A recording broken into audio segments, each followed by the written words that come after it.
Good evening, good afternoon, जब भी मेरा आप ये लेक्चर देख रहे हैं। आज हम लोग स्टार्ट करेंगे क्लास 9, सॉरी क्लास 10 का फिजिक्स का लेक्चर है। और फिजिक्स का लेक्चर जो आज का टॉपिक है और जो मैं इससे पहले एक टॉपिक करवा चुका हूँ, मास अटैच्ड टू स्प्रिंग सिस्टम। ये दो हमेशा लॉन्ग क्वेश्चंस का पार्ट होते हैं और शॉर्ट क्वेश्चंस में और एमसीक्यूज में कुछ क्वेश्चंस पूछे जाते हैं जिनका आपने आंसर्स करना होता है। आज जो टॉपिक मैं करवाने जा रहा हूँ, तकरीबन 3-4 टॉपिक्स आज के वीडियो में इंशाल्लाह मैं कवर करने की कोशिश करूंगा। जो सबसे पहला टॉपिक है वो है motion of simple pendulum.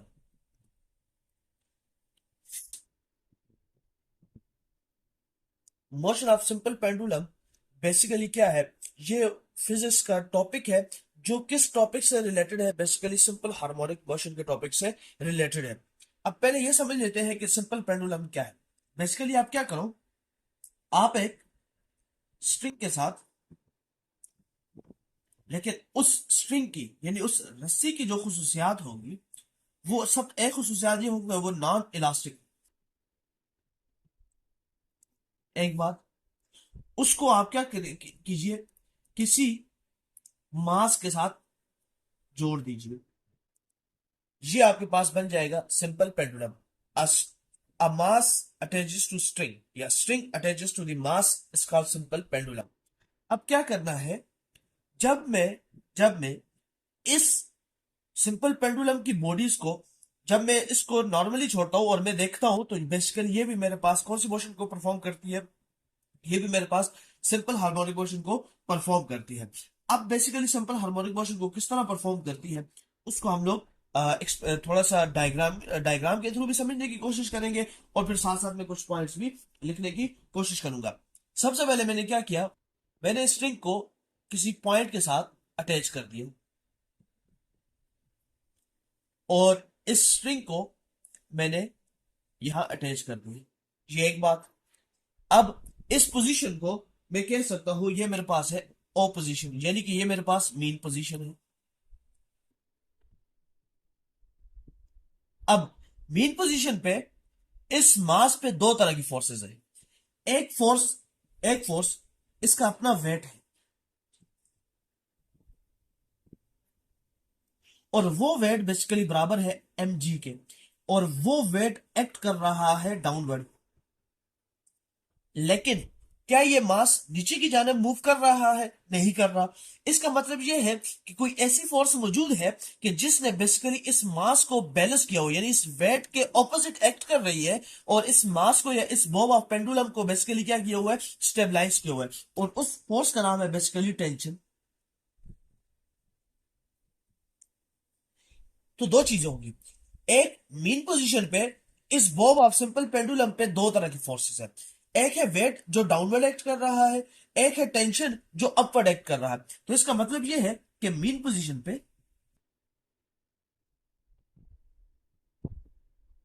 Eight mean position, अब इस मीन पोजीशन पे आप देख सकते हैं कि टेंशन बराबर है किसके? वेट के बराबर है। लेकिन टेंशन और वेट के दरमियान में जो डायरेक्शन का पार्ट है वो ऑपोजिट है। और इसी वजह से मीन पोजीशन के ऊपर ये जो पेंडुलम है, ये पेंडुलम स्टेबलाइज है, ये मूव नहीं कर रहा, यानी कि डाउनवर्ड मूव नहीं कर रहा ना ये अपवर्ड मूव कर रहा। एक बात आपको समझ आ गई है। अब मैं क्या करूंगा, जिस तरह मैंने mass attach to spring system के अंदर क्या किया था, मैंने उस पेंडुलम को, उस मास को मैंने थोड़ा सा मूव किया था, यानी कि मैंने एक एक्सटर्नल फोर्स के थ्रू उसको मूव करवाया था। सिमिलरली मैं क्या करूंगा, एक स्मॉल एंगल थीटा को लेकर, यानी कि ये पॉइंट जो थीटा फॉर्म कर रहा है, इस पॉइंट पे जो थीटा बना हुआ है, मैं क्या करूंगा, मैं इस पेंडुलम को बिल्कुल समाल जो है तो डिस्प्लेसमेंट में मूव करूंगा। समाल डिस्प्लेसमेंट की मुराद क्या थी? अगर आप सिंपल हार्मोनिक मोशन को याद रखें कि acceleration is directly proportional to displacement है, तो आपने इस ओ पॉइंट से उस ए पोजीशन पर लेकर जाना है कि अगर आप जब उनके दरमियान में डिस्टेंस देखें या डिस्प्लेसमेंट देखें यानी लेंथ देखें, तो वो लेंथ आपको स्ट्रेट होनी चाहिए, यानी कि वो डिस्प्लेसमेंट फॉर्म करे। अब यहां पे यहां पे वो पॉइंट्स आपने याद रखने हैं, वो पॉइंट्स बता रहा हूं। वो पॉइंट्स आपने याद रख लेने हैं कि जो मोस्ट इंपॉर्टेंट है। और बिलीव मी, इन्हीं पॉइंट्स पे ईटा हो, एमडी कैट हो, या आपके जो बोर्ड के एग्जाम्स होते हैं उनमें ये क्वेश्चंस पूछा जाता है और ये क्वेश्चंस आते हैं। अब पहला क्वेश्चन क्या आता है, जरा समझिएगा। जब इस ए पोजीशन पे मैं इस पेंडुलम को लाया और मैंने इसको छोड़ा, तो आपको भी मालूम है कि ये पेंडुलम अब मीन पोजीशन की तरफ मूव करेगा। लेकिन क्या अब फोर्सेस बैलेंसेस है? लेकिन नहीं, अब फोर्सेस बैलेंसिंग नहीं है, क्योंकि ये पेंडुलम अब मूव करना स्टार्ट कर रहा है। तो वो कौन कौन से? सबसे पहले ये समझ लीजिए, ये कुछ पॉइंट्स मैं आपको बता रहा हूं कि ये जो पेंडुलम है ये क्या करेगा, ये पेंडुलम मूव करेगा मीन पोजीशन की तरफ। अब इस ए पोजीशन पे, यानी इस एक्सट्रीम पोजीशन पे, इस पेंडुलम का जो वेट है वो है डाउनवर्ड। अब इसको हम लोग रेजुलेट करते हैं। कैसे करते हैं, जरा ये समझिएगा।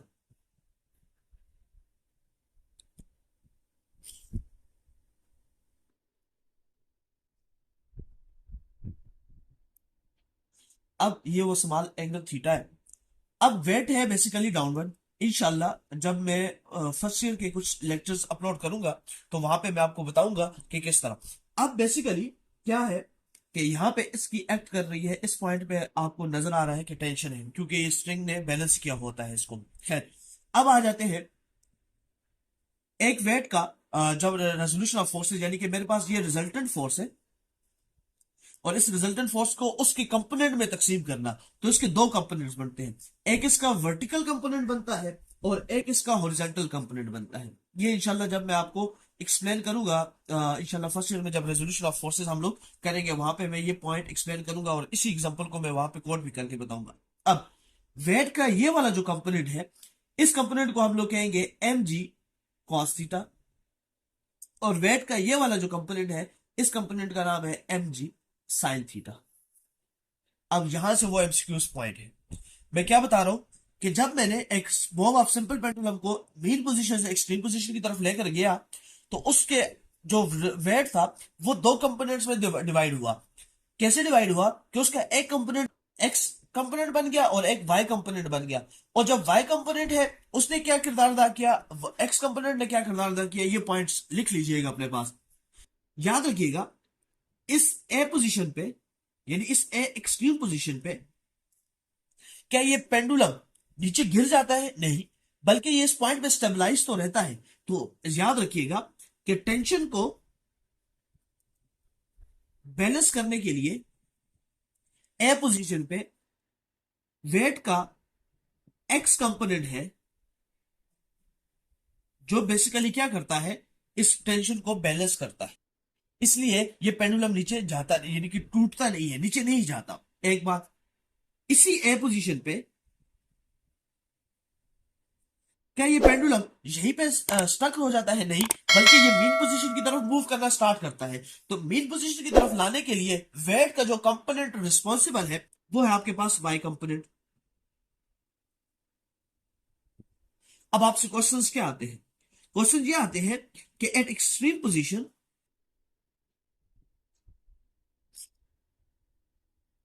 विच कंपोनेंट बैलेंसिंग और बैलेंस दी टेंशन। तो टेंशन को बैलेंस करना है एक्सट्रीम पोजीशन पे, तो इसको बैलेंस कौन सा कंपोनेंट करता है, वो आपने याद रख लेना है, एक्स कंपोनेंट, डब्ल्यू कॉस थीटा। ये कंपोनेंट जिसको हम डब्ल्यू इजिकल टू एम जी के बराबर होता है, तो एम जी कॉस थीटा। ये एक पॉइंट आपने याद रखना है। और वो कौन सा कंपोनेंट है वेट का एक्सट्रीम पोजीशन पे जो इस वेट इस बॉब को वापस मीन पोजीशन की तरफ लाता है, तो वो आपने याद रख लेना है डब्ल्यू वाई, यानी कि डब्ल्यू sine theta component. Y component basically of weight, ये वो रिस्पॉन्सिबल है किसके लिए, ये उस बॉब को वापस मीन पोजीशन की तरफ लाने के लिए। ये हमने बुनियादी बातें याद रखनी है। अब जब एक दफा ये पेंडुलम अपनी मीन पोजीशन की तरफ आएगा, तो ये इस मीन पोजीशन पे रुकेगा नहीं, बल्कि इनर्शिया की वजह से ये आगे मूव करेगा और फिर एक स्मॉल डिस्प्लेसमेंट क्या करेगा, ये कवर करेगा और फिर एंगल बनाएगा थीटा, और ये और एक्सट्रीम पोजीशन पे पहुंच जाएगा। उस एक्सट्रीम पोजीशन का नाम होगा पी। और सेम यही चीज रिपीट होगी कि कौन सा कंपोनेंट है, वाई कंपोनेंट है, जो इसको वापस मीन पोजीशन की तरफ लेकर आएगा, कौन सा कंपोनेंट है जो इसको बैलेंस करेगा, वो है एक्स कंपोनेंट। ये आपने बुनियादी बातें याद रख लेनी है, और सिंपल पेंडुलम के केस में यही वो बुनियादी बातें हैं जो वो आपके क्लास 10th की फिजिक्स के लेवल पे पूछ सकते हैं। दोबारा बता रहा हूं, सिंपल पेंडुलम क्या है कि अगर आप एक स्ट्रिंग के साथ एक मास को अटैच कर दिए तो ये आपके पास सिंपल पेंडुलम बन गया, और वो बेसिकली किसी स्पॉट के बगैर जो है तो वो हैंग हो रहा हो। हैंग स्पॉट से मुराद मेरी क्या है कि ऐसा नहीं है कि आपने उसको ऐसे होल्ड किया हो, आपने उसको फ्रीली जो है तो वो लटका दिया है और वो इस तरह किसी पॉइंट के साथ फिक्स्ड हो गया। उसके बाद आपने क्या किया, किसी पॉइंट से उसको क्या करना स्टार्ट किया, आपने उसे मूव किया, लेकिन आपने इतना मूव करना है कि जब आप उतना थीटा एंगल मूव करना है, वो थीटा इतना समान हो कि जब आप उसे मूव करें तो आप जब इसको ए पोजीशन पे देखेंगे तो आपको ऐसा नजर आएगा कि ये शॉर्टेस्ट पॉसिबल डिस्टेंस है। आप ऐसा नहीं हो सकता, बहुत सारे जब डायग्राम्स को देखते हैं तो वो कुछ इस तरह कंसिडर करते हैं, ये देखिएगा कुछ लोग इस तरह डायग्राम बना देते हैं, तो ये गलत है। गलत इन द सेंस कि यहाँ पे ये आप देखिए थोड़ा सा कर्व आता है, बल्कि होना ये चाहिए कि आपने थीटा को इतना संभाल रखना है, इतना संभाल रखा जाता है कि आपके पास ये ऐसे नजर आए कि जैसे हमारे पास क्या है, हमारे पास बेसिकली ये डिस्प्लेसमेंट है। अब बाकी तमाम बातें सेम है, और इसमें कोई बात नहीं है जो क्लास 10th के फिजिक्स के लेवल पे जो है ना आपके बुक के एतबार से मैं देख रहा हूं। अब आपसे पूछा जाता है आपसे पूछा जाता है कि time period of simple pendulum का फार्मूला लिखे, तो आप लिखते हो 2 pi under root L divided by g. अब यहां पे एक बात मैं समझा दूं, अगर आप टाइम पीरियड का फार्मूला देखें तो मैं टाइम पीरियड के हवाले से मैं मास अटैच्ड टू स्प्रिंग सिस्टम में कुछ बुनियादी बातें एक्सप्लेन कर चुका हूं।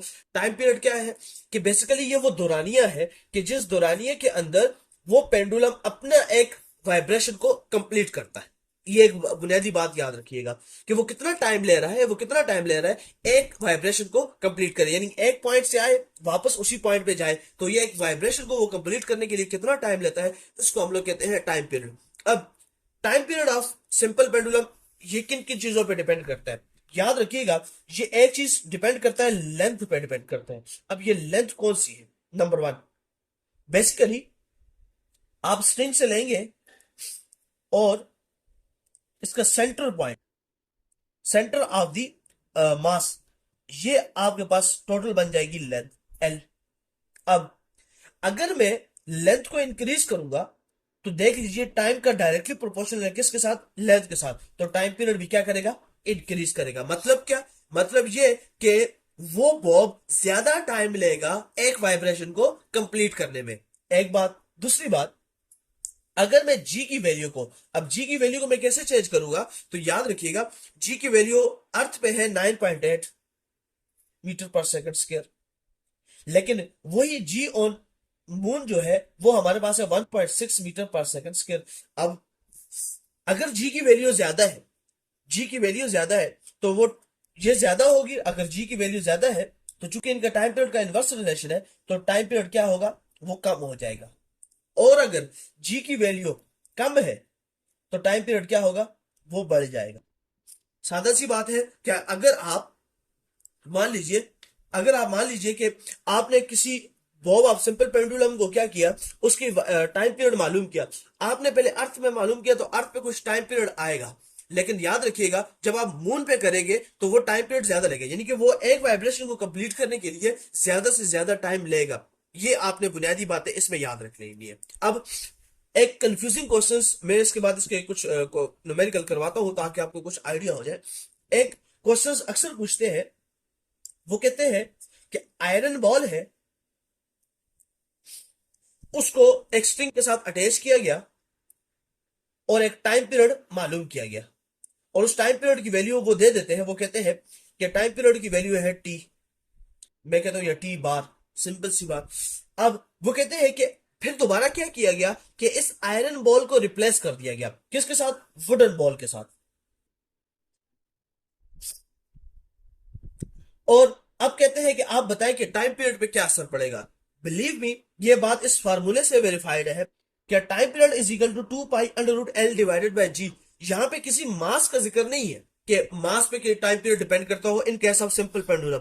ये बात याद रख लेनी है कि अगर आयरन बॉल हो, चाहे आप वुडन बॉल हो, चाहे आप कोई भी एक्स वाई जेड बॉल ले जिसका कोई मास हो, बिलीव भी उसका कोई टाइम पीरियड पे असर नहीं पड़ेगा, टाइम पीरियड वही रहेगा, सेम रहेगा। ये आपने बुनियादी बात याद रख लेनी है। ये दोबारा बता रहा हूं कि आपने ये बात याद रख लेनी है कि अगर वो आपसे कहे कि हमारे पास एक आयरन बॉल है और उसकी वजह से एक टाइम पीरियड आया, वुडन बॉल फिर उसके बाद रिप्लेस कर दी गई उसके साथ, तो अब बताएं टाइम पीरियड पे क्या असर पड़ेगा? तो टाइम पीरियड सेम रहेगा। जो आयरन बॉल के लिए टाइम पीरियड था, जो वुडन बॉल के लिए टाइम पीरियड होगा, इन दोनों के लिए टाइम पीरियड क्या होगा? वो सेम होगा।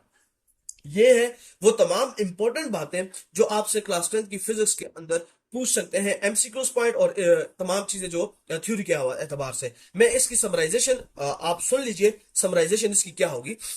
पहली बात कि बोब ऑफ सिंपल पेंडुलम ये भी सिंपल हार्मोनिक मोशन परफॉर्म करता है। एक बात, जब एक्सट्रीम पोजीशन पे ये जाए तो वेट का एक्स कंपोनेंट टेंशन को बैलेंस करता है, जिसकी वजह से ये बॉब नीचे टूट के नीचे नहीं गिरता। एक्सट्रीम पोजीशन पे ही, कोई भी एक्सट्रीम पोजीशन आप ले सकते हैं, एक्सट्रीम पोजीशन पे ही आपने ये याद रख लेना है कि इसका वर्टिकल कंपोनेंट बेसिकली क्या करता है, वो इस बॉब ऑफ सिंपल पेंडुलम को मीन पोजीशन की तरफ लाने के लिए रिस्पॉन्सिबल है। ये आपसे पूछा जाएगा।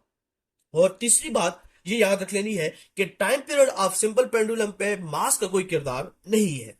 ये याद रख लें। ये 3-4 बातें अगर आपने याद रख ली, आपके एमसीक्यूज पॉइंट और ये जो लॉन्ग क्वेश्चंस के तौर पे अगर ये आएगा, तो इसमें बाकी कोई बातें ऐसी नहीं है जो मैंने बुक से भी और तमाम पॉइंट्स मैंने देख लिए कि जो आपकी पहले मैं बुक के कंसेप्ट को क्लियर करवा रहा हूँ, साथ साथ में एमसीक्यूज पॉइंट्स भी आपको क्लियर करवा रहा हूँ। अच्छा, अब आ जाते हैं कुछ सिंपल हार्मोनिक मोशन की कैरेक्टरिस्टिक्स के बारे में। एक बात ये याद रख लेनी है कि जब कभी भी हम कहेंगे कि कोई body simple harmonic motion perform कर रही है, तो ये बात याद रख लेनी है कि वो वाइब्रेट करेगी, यानी वो बॉडी अपनी सिंपल हार्मोनिक मोशन को एग्जीक्यूट करेगी। वो कैसे एग्जीक्यूट करेगी? वो फिक्स पोजीशन पे क्या करेगी? वाइब्रेट करेगी। ये एक बुनियादी बात आपने याद रख लेनी है कि जब भी कोई body simple harmonic motion perform करती है, तो वो बेसिकली क्या करती है? वो अपनी मीन पोजीशन के अराउंड, यानी मीन पोजीशन के पॉइंट पे एग्जीक्यूट करती है अपनी वाइब्रेटरी मोशन। एक बात। दूसरी कि इसकी जो एक्सेलरेशन होती है, और ये mass attach to spring system में ये तमाम चीजें मैं एक्सप्लेन कर चुका हूं कि एक्सेलरेशन बेसिकली आपने याद रख लेनी है कि एक्सेलरेशन की डायरेक्शन ऑलवेज होगी मीन पोजीशन की तरफ। Acceleration always towards mean position होगी। और एक बात याद रख ले, एक तीसरा पॉइंट जो इसमें बुनियादी पॉइंट आपने याद रख लेना है, वो ये है कि एक्सेलरेशन जो होगा वो डायरेक्टली प्रोपोर्शनल होगा डिस्प्लेसमेंट के। और ये बात मैं वहां पे mass attach to spring system में एक्सप्लेन कर चुका हूं, डिस्प्लेसमेंट के। लेकिन एक बात याद रख लेनी है कि डायरेक्शन क्या होगी? वो ऑपोजिट होगी। ये आपने 3 बातें 4 बातें आपने याद रख लेनी है। और लास्ट बात कि जो वेलोसिटी होगी, ये तो मैं बहुत अच्छे से एक्सप्लेन कर चुका हूं। वेलोसिटी बेसिकली होगी मैक्सिमम कहां पे? मेन पोजीशन पे, क्योंकि इनर्शिया की वजह से बॉडी मेन पोजीशन से बहुत तेजी से गुजरती है, तो वेलोसिटी मैक्सिमम होती है मेन पोजीशन पे। और याद रखिएगा, वेलोसिटी जो है वो जीरो होती है। ये एमसीक्यू पॉइंट है। वेलोसिटी जीरो होती है कहां पे? एट एक्सट्रीम पोजीशन पे। ये आप बुनियादी बातें याद रखेंगे। अब मैं आपको कुछ न्यूमेरिकल पॉइंट ऑफ व्यू से कुछ चीजें करवा रहा हूं कि आपको ये चीजें समझ आ जाए कि ये चीजें किस तरह सॉल्व होती है। मिसाल के तौर पर पहले मैं एक सिंपल सा न्यूमेरिकल आपको करवा देता हूं ताकि आपको ये चीजें समझ आ जाए। अगर कहा जाए कि find the time period and frequency of a simple pendulum, अगर उसकी लेंथ है हमारे पास 1 मीटर, और वो कह रहा है कि जी की वैल्यू है हमारे पास 10 मीटर पर सेकेंड स्क्वायर। अब आपने time period of simple pendulum मालूम करना है, तो 2 pi under root L divided by g, simple formula लिखा। 2 मल्टीप्लाई बाय पाई की वैल्यू होती है 3.14 या 22/7, आपको जो बेहतर लगे। Multiply by under the root, length हमें दी गई है 1 और जी की वैल्यू हमें हमारे पास है 10। जब आप इन तमाम चीजों को सॉल्व करेंगे, ये 1/10 0.1 आ जाएगा, अंडर रूट उसका लेंगे, वैल्यू आ जाएगी। और जब आप इसको सॉल्व करेंगे तो आपके पास टाइम पीरियड की जो वैल्यू आएगी वो आपके पास आ जाएगी 1.99 सेकेंड। और अगर आप लिखना चाहें तो आप ऐसे भी कह सकते हैं कि हमारे पास टाइम पीरियड आ गया हमारे पास 2 सेकेंड। राउंड अबाउट करके आपने कह दिया कि हमारे पास 2 सेकेंड क्या आ गया? टाइम पीरियड आ गया। अब उससे कहा है आप फ्रीक्वेंसी भी मालूम करें, तो याद रखिए फ्रीक्वेंसी का फार्मूला मैंने मास स्प्रिंग सिस्टम में करवाया था कि 1 डिवाइडेड बाय वो टी के बराबर होता है।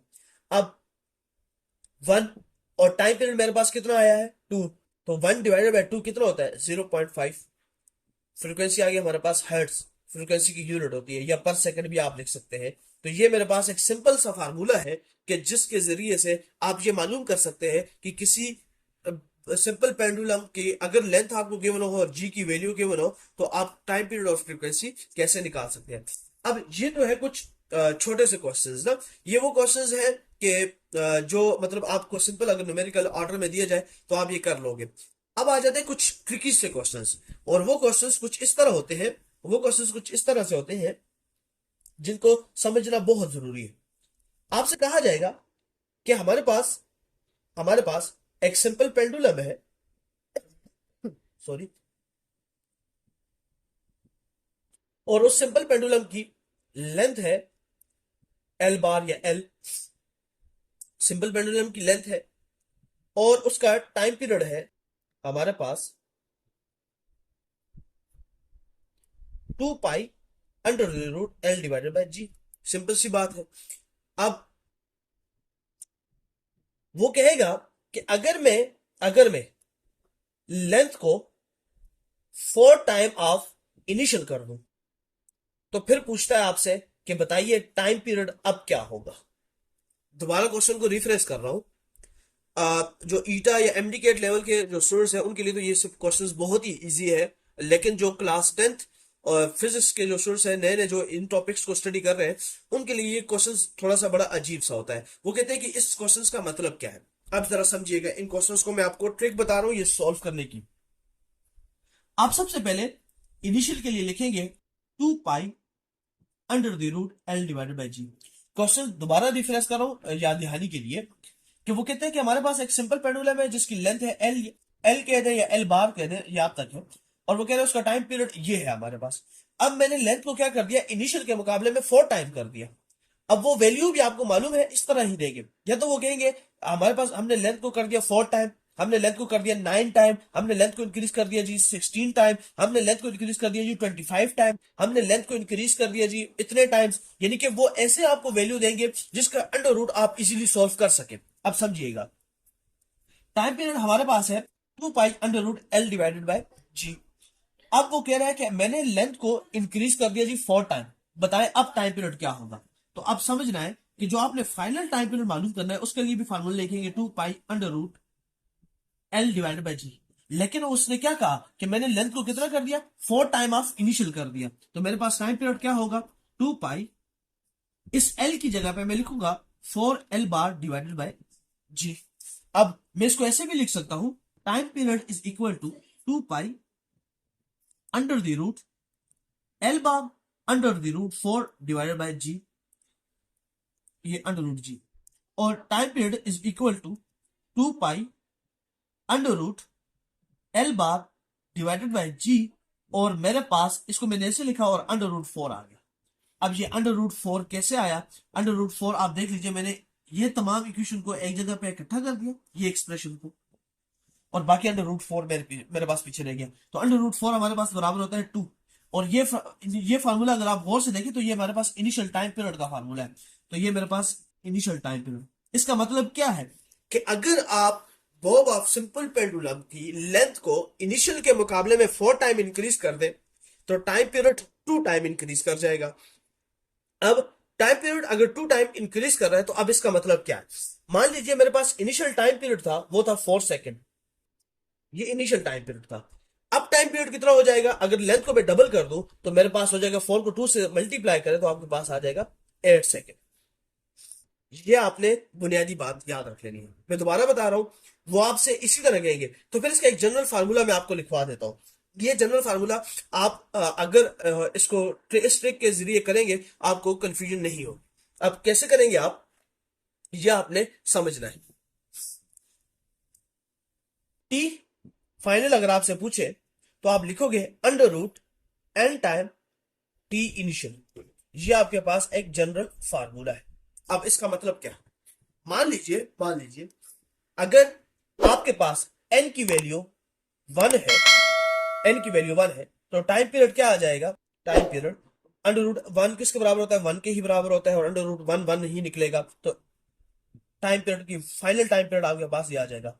लेकिन अगर आपके पास एन की वैल्यू 2 है, एन की वैल्यू 3 है, एन की वैल्यू 4 है, एन की वैल्यू 5 है, एन की वैल्यू 6 है, एन की वैल्यू 7 है, एन की वैल्यू 8 है, एन की वैल्यू 9 है, और एन की वैल्यू अगर आपके पास 10 है, और इस तरह प्रोलॉन्ग आप चलते जाएं, जितना आप चलेंगे टाइम पीरियड के लिए आप सिंपल क्या रखेंगे, जैसे एन है और अगर मैं 4 ले लूं तो क्या होगा, अंडर रूट 4 टाइम इनिशियल, तो मेरे पास क्या आ जाएगा, 2 टाइम ऑफ इनिशियल, मतलब क्या कि टाइम पीरियड 2 टाइम इंक्रीज कर जाएगा। इसी तरह अगर मैं ले लूं 9, तो t is equal to under root 9 t initial, तो मेरे पास आ जाएगा 3 टाइम ऑफ इनिशियल। ये आपने इस फार्मूले के जरिए आप इस तरह के क्वेश्चंस को सॉल्व कर सकते हैं कि अगर आपको कहा जाए कि हमारे पास इनिशियल टाइम पीरियड जो है तो वो इतना है, अब हमने लेंथ को इंक्रीज कर दिया जी 9 टाइम, हमने लेंथ को इंक्रीज कर दिया जी 4 टाइम, हमने लेंथ को इंक्रीज कर दिया जी 16 टाइम, तो आप इस फार्मूला की मदद से आप सिंपल पेंडुलम के किसी भी क्वेश्चंस को, इस तरह के क्वेश्चंस को आप क्या कर सकते हैं,